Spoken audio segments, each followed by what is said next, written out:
Assalamualaikum warahmatullahi wabarakatuh. Bella, saya Ahmad Nabi Firdaus dengan NIM 1.02087 dengan dari Prodi Akuntansi.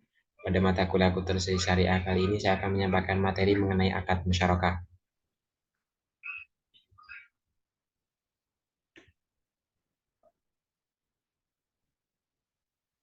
Pertama itu pengertian akad musyarakah.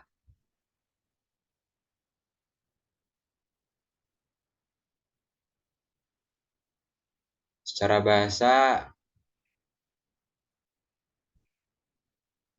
Secara bahasa musyarakah berasal dari kata al-sikrah yang berarti al-ihtidlat atau percampuran atau persekutuan dua hal atau lebih sehingga antara masing-masing sulit dibedakan, seperti persekutuan hak milik atau perserikatan usaha. Secara etimologis, musyarakah adalah penggabungan, pencampuran atau serikat. Musyarakah berarti kerjasama kemitraan atau dalam bahasa Inggris disebut dengan partnership. Musyarakah adalah akad kerjasama yang terjadi di antara para pemilik modal atau mitra usaha. Mitra musyarakah itu menggabungkan modal dan melakukan usaha secara bersama dalam suatu kemitraan.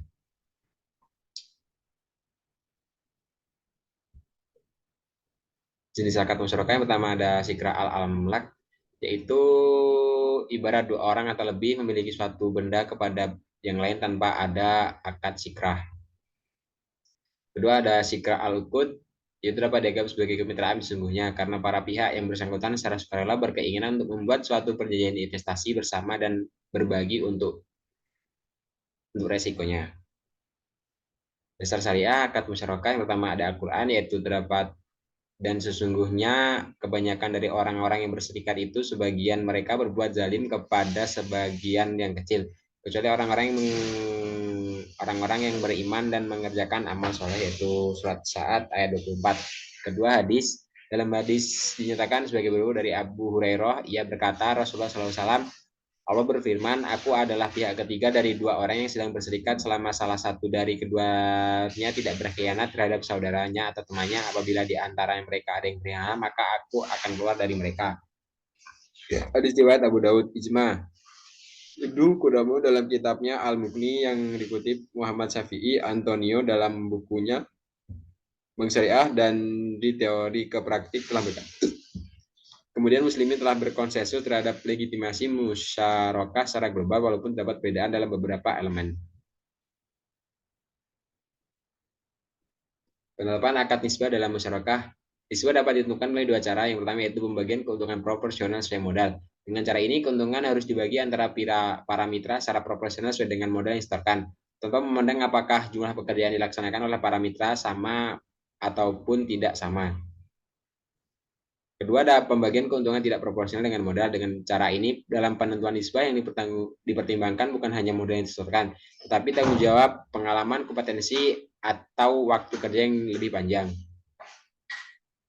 Perlakuan akuntansi PSAK 106 dalam akad musyarakah. Perlakuan untuk transaksi musyarakah akan dilihat dari dua sisi pelaku, yaitu mitra aktif dan mitra pasif.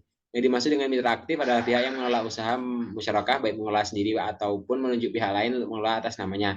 Sedangkan mitra pasif adalah pihak yang tidak ikut mengelola usaha, biasanya adalah lembaga keuangan. Mitra aktif adalah pihak yang bertanggung jawab untuk melakukan pengelolaan, sehingga mitra aktif yang akan melakukan pencatatan akuntansi.